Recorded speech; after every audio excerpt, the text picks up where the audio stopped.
branch actually broke off, and it's lying on the power line now. You can't really see it in the dark, but that's actually what happened.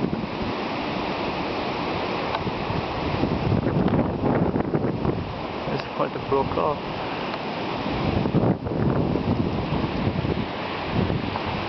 Common, actually.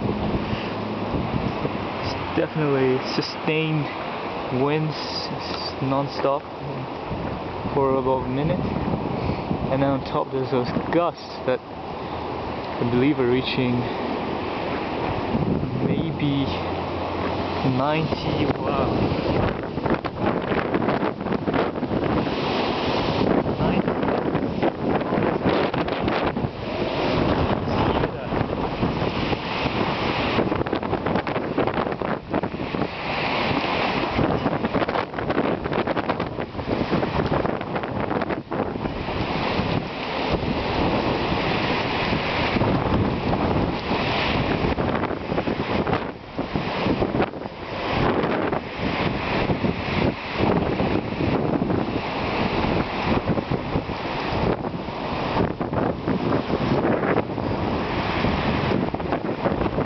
Quite wicked.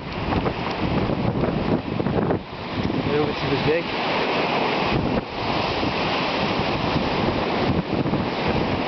Wow, just absolutely intense. Strongest winds I've seen in Winnipeg for so long. Probably the strongest wind in Winnipeg ever seen. I mean, 3 years in Winnipeg. It's quite amazing. Very amazing. It's just been in hurricanes. It's basically a hurricane without the rain, without much